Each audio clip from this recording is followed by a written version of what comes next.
You ever have a neighbor so entitled they treat your home like their personal storage unit?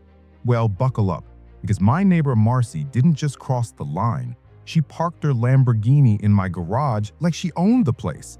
And when I fought back, let's just say the entire HOA learned what happens when you try to mess with me.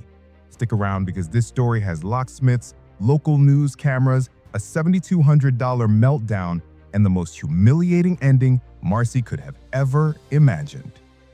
I live in Pine Rest Vale, one of those neighborhoods that looks like it was copy-pasted straight out of a real estate brochure. White fences, manicured lawns trimmed to exactly 3 inches, and more HOA rules than the US tax code.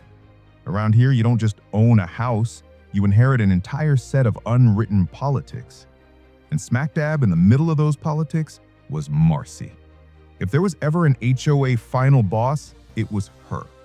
Picture a woman who wore beige linen suits to board meetings, carried a clipboard like it was a royal scepter, and treated every cul-de-sac as her personal kingdom.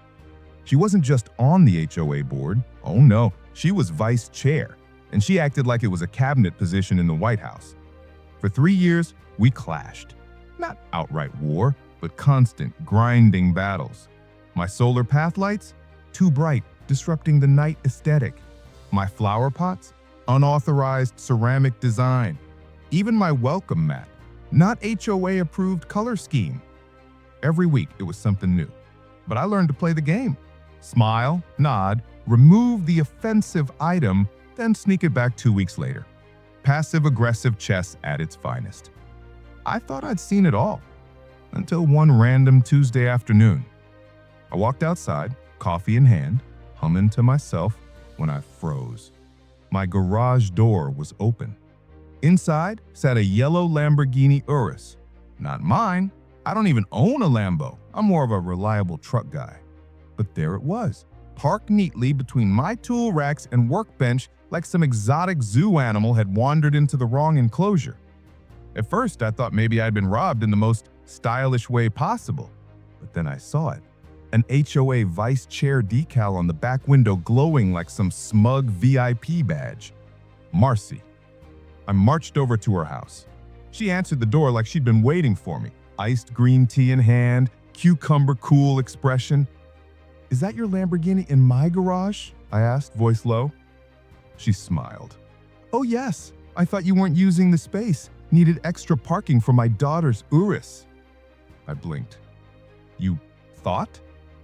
"Oh, don't worry. Cloned your remote last week. Easy fix." Folks, she admitted it, just like that. No shame, no hesitation. She cloned my garage remote like some suburban hacker and parked in my home. Now, legally, that's not a misunderstanding. That's breaking and entering. Federal crime level. But before I called 911, something clicked. This wasn't about reporting her. This was about revenge.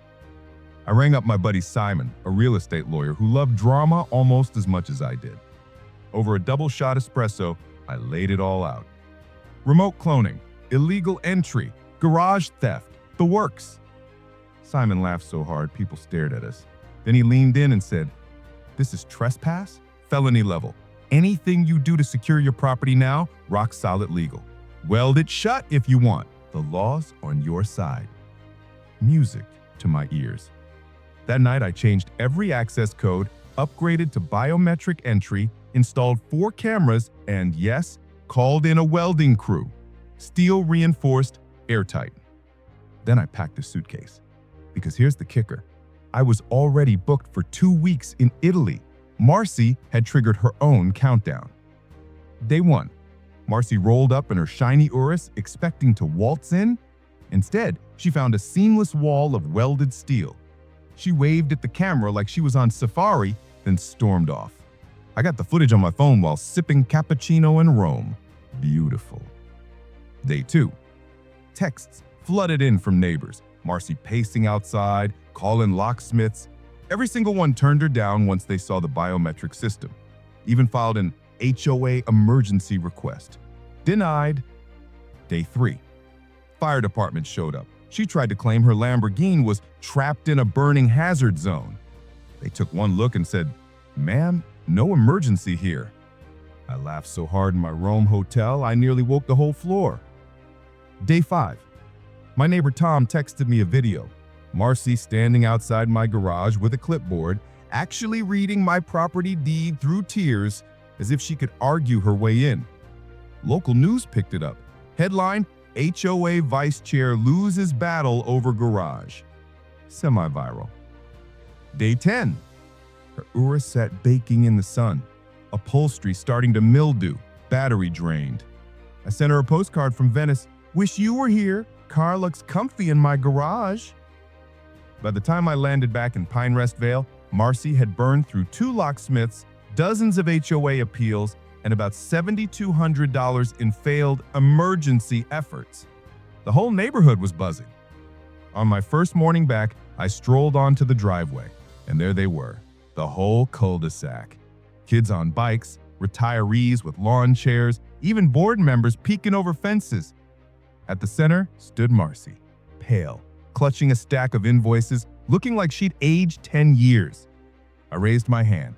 Ladies and gentlemen, welcome to the reopening of 23 Maple Drive. With a theatrical swipe of my thumb, the biometric reader clicked, the steel door slid open. Inside sat her Lamborghini. Dusty, moldy, fried battery, a sad yellow husk of her former self. Gasps, murmurs. Marcy's jaw dropped.